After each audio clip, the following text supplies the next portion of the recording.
संस्कृतस्य कक्षायां सर्वेषां स्वागतमस्ति। प्रिया छात्राः, अद्य वयं दीर्घसन्धिविषये पठिष्यामः। पठनात् पूर्वम् अस्य पाठस्य अधिगमप्रतिफलानि पश्यामः। अधिगमप्रतिफलानि लर्निंग आउटकम्स। इस वीडियो को देखकर आप सभी नियमानुसार 2 शब्दों में संधि करके लिख सकेंगे और संधि युक्त पद का सार्थक संधि विच्छेद भी लिख सकेंगे। संधि करके लिखना यानी 2 शब्दों को मिलाकर लिखना और संधि विच्छेद करना यानी किसी एक शब्द में से मिले हुए 2 शब्दों को अलग अलग करके लिखना। तो ये कैसे करना है, संधि क्या होती है, ये सब आपको इस वीडियो में बताया जाएगा।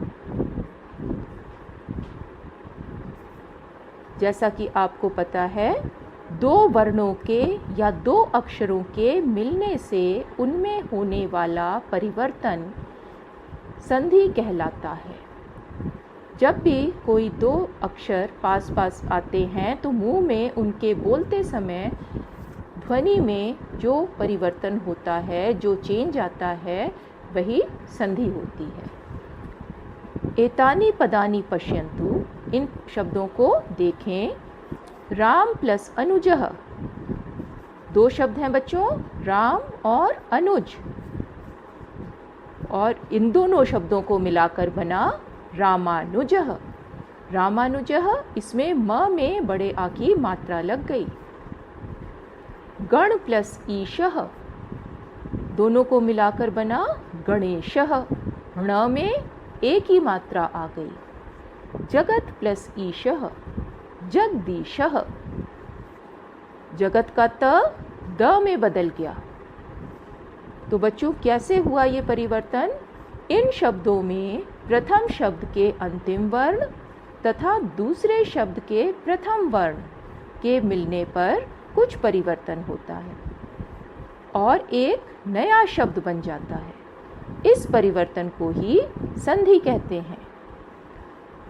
तो ये तो बच्चों संधि हुई, और अब दीर्घ संधि हमने पढ़नी है।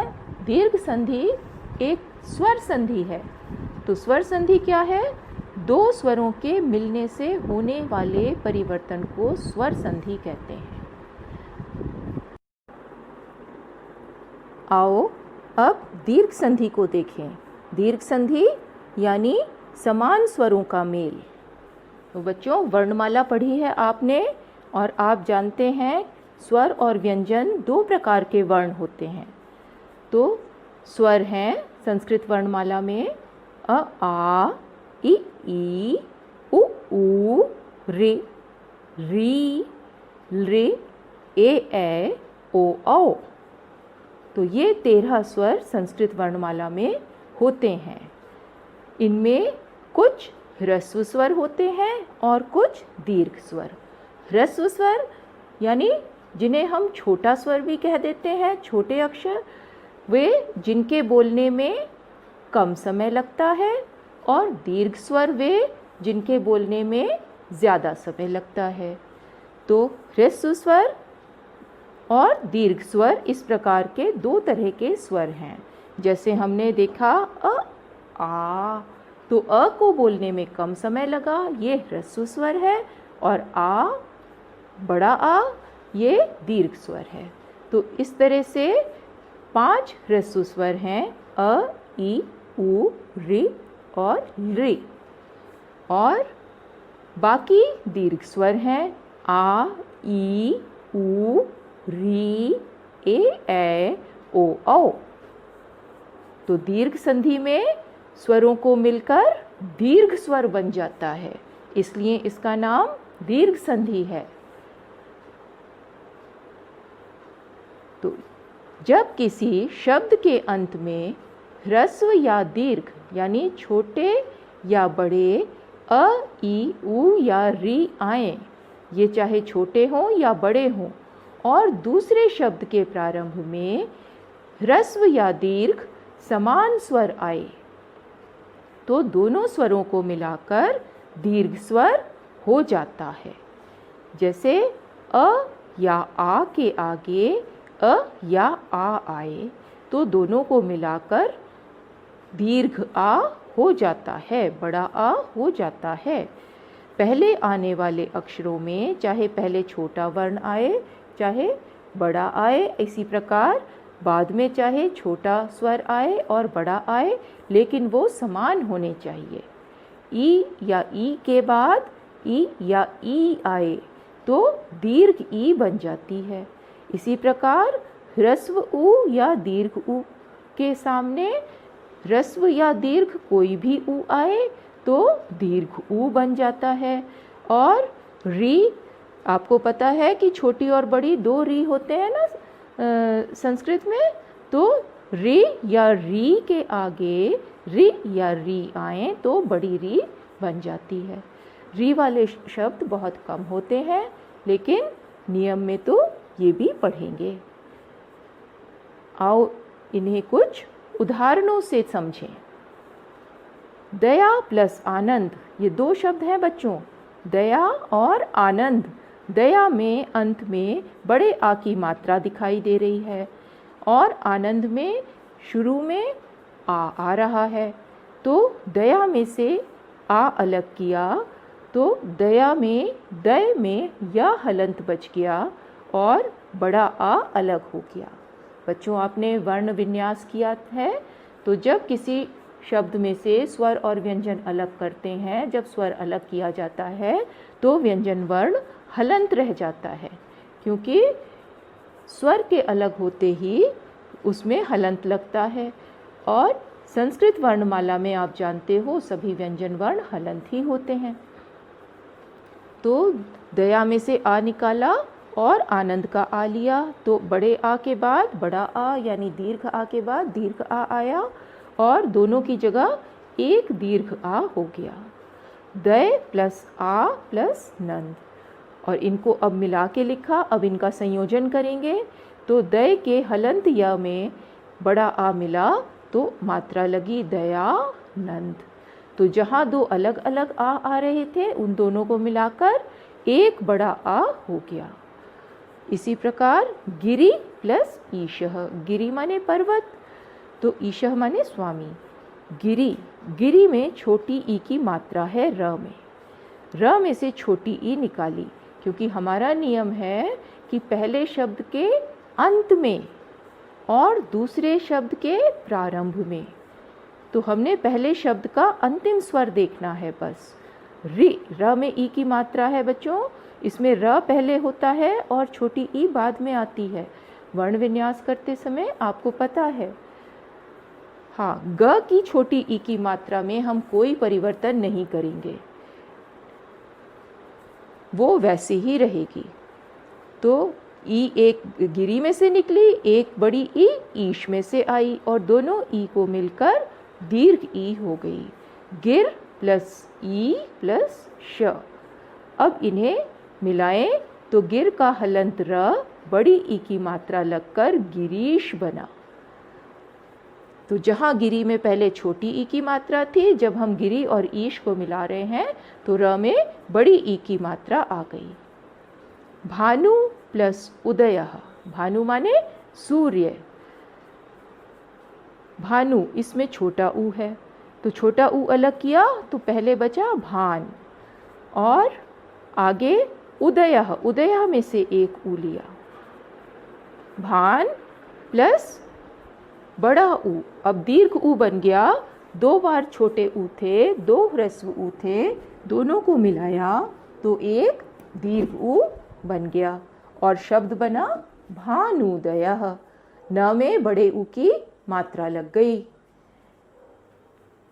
पितृ प्लस ऋणम, पितृ, इसमें त में री की मात्रा लगी है और आगे शब्द आ रहा है ऋणम। ऋणम का अर्थ है उधार या कर्जा। पितृ ऋणम, पिता का ऋण, पिता का उधार। बच्चों, पिता का क्या उधार होता है? संस्कृत में या कहें हमारी भारतीय संस्कृति में, हमारी परंपरा में माना जाता है कि माता पिता का बच्चों पर ऋण होता है। कैसे ऋण होता है? माता पिता हमारे लिए सब कुछ करते हैं, हमें अच्छी से अच्छी वस्तुएं दिलाते हैं, हमारी मनपसंद की, हमें प्यार करते हैं, हमारा हर तरह से ख्याल रखते हैं, हमारी सुख सुविधा का। तो ऐसा माना जाता है कि माता पिता का ऋण चढ़ गया, उधार चढ़ गया, उन्होंने हमें इतना प्यार दिया। तो जब बड़े हो जाएं तो ये उधार या ये ऋण हमें वापस चुकाना है। कैसे चुकाना है? कि जब हमारे माता पिता बुजुर्ग हो जाएं तो हमें उनकी सेवा करके उन्हें भी उसी प्रकार सारी चीज़ें दिलवाकर ये ऋण चुकाना है जैसे उन्होंने हमें हमारे छोटे होते हुए दिलवाई थी। तो पितृ ऋणम, पितृ में से री निकाला, त में से री निकला और आगे ऋणम का री आ गया। तो री और री ये दोनों मिलकर बड़ी री बन जाते हैं। तो पित और इसमें त में अब देखो बड़ी री की मात्रा लगेगी। पितृणम, पिता का ऋण। मैंने आपको भी बताया कि माता और पिता का उधार या ऋण हम पर कैसे चढ़ता है और उसे कैसे चुकाना है। कुछ अन्य उदाहरण देखें दीर्घ संधि के। हिम प्लस आलयः, हिमालयः। अ और आ मिलकर बड़ा आ बन गए। विद्या प्लस आलयः, विद्यालयः। यहाँ विद्या में बड़ा आ था और आलय में भी बड़ा आ था, दोनों मिलकर फिर बड़ा आ बन गया। महा प्लस आशयः, महाशयः। विद्या प्लस अर्थी, विद्यार्थी। परम प्लस आत्मा, परमात्मा।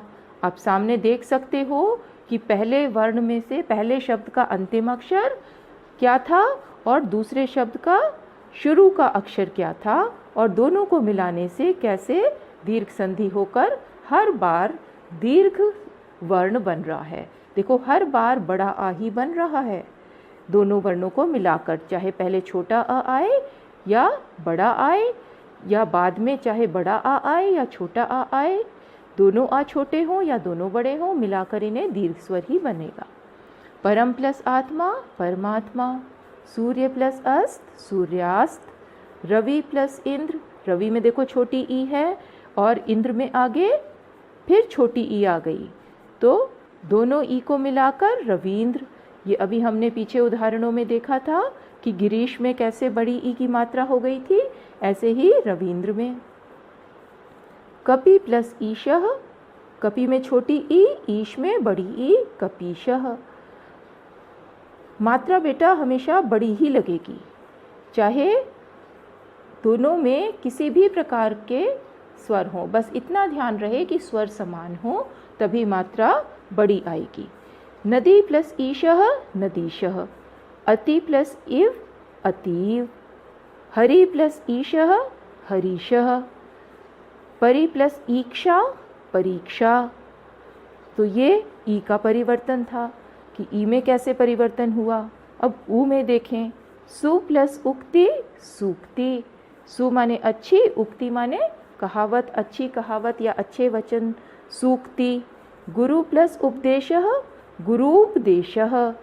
गुरु का उपदेश, गुरु में छोटा ऊ, उपदेश में भी छोटा ऊ, लेकिन जब बना दोनों को मिलाया संधि की तो गुरूपदेशः, र में बड़े ऊ की मात्रा आ गई। सिंधु प्लस ऊर्मी, सिंधु माने सागर, समुद्र, और ऊर्मी, ऊर्मी का अर्थ है लहर, सागर की लहर। तो सिंधु में छोटा ऊ और ऊर्मी में बड़ा ऊ, तो दोनों मिलकर बने सिंधूर्मी। री के उदाहरण देखें। मातृ प्लस ऋणम, माता का ऋण। तो त में छोटा री और आगे फिर री आ गया, तो दोनों को मिलाकर बड़ा री बना और मातृणम में बड़ी री की मात्रा लगी। पितृ प्लस रिद्धि, पितृद्धि। पितृ में भी छोटा री और रिद्धि में भी छोटा, रिद्धि का मतलब है संपन्नता, संपत्ति। तो पितृरिद्धि पिता की संपत्ति, पिता की संपन्नता पितृरिद्धि। री और री मिलकर बड़ी री बन गई। तो आपको मैंने पहले भी कहा था री वाले शब्द बहुत कम होते हैं, लेकिन इन्हें भी नियम में पढ़ना है। अब संधि विच्छेद देखें। विच्छेद का मतलब है अलग करके लिखना। जिन शब्दों में संधि हुई होती है उनमें से दोनों शब्दों को अलग करके लिखना संधि विच्छेद है। संधि युक्त पदों से सार्थक पदों को अलग करके लिखना। अब देखो सार्थक पद क्या है। सार्थक यानी जिनका कोई अर्थ बनता हो। हमें जब किसी एक शब्द से दो शब्द अलग करने हैं तो उन दोनों शब्दों का अलग अलग कोई अर्थ होना चाहिए। शब्द निरर्थक नहीं होने चाहिए। कार्यालय, कार्य प्लस आलय। कार्य का भी अर्थ आपको पता है, और आलय, आलय घर को कहते हैं, जैसे हिमालय में किया देखा था आपने। तो कार्य प्लस आलय। जलाशयः, जल प्लस आशयः। अत्रापि, अत्र प्लस अपि। अब यहाँ अत्रा नहीं किया हमने, क्यों? क्योंकि अत्रा तो कोई शब्द ही नहीं है। संस्कृत में अत्र शब्द होता है, तो अत्रा नहीं करेंगे। तो यही है सार्थक शब्द का अर्थ। विद्यार्थी, विद्या प्लस अर्थी। सूक्तिः, सु प्लस उक्तिः। नदीशः, नदी प्लस ईशः। वधूत्सवः, वधू प्लस उत्सवः। वधू का उत्सव, वधू माने बहू, जो न्यू मैरिड आती है लड़की, तो उसको कहते हैं वधू। उसका उत्सव वधूत्सवः। तो इस प्रकार ये संधि विच्छेद हुए। तो बच्चों आपने आज संधि करनी भी सीखी कि किस प्रकार दो शब्दों को नियम से मिलाकर हम संधि कर सकते हैं, और किस प्रकार उन शब्दों को अलग करके संधि विच्छेद किया जाना है। तो ये दोनों चीज़ें ही आपने सीख ली। तो आज के हमारे जो लर्निंग आउटकम्स थे वो पूरे हुए, वो हमें प्राप्त हुए। तो आप सभी नियम के अनुसार दो शब्दों में संधि करके लिख सकेंगे और संधि युक्त पद का सार्थक संधि विच्छेद भी बता सकेंगे। धन्यवाद।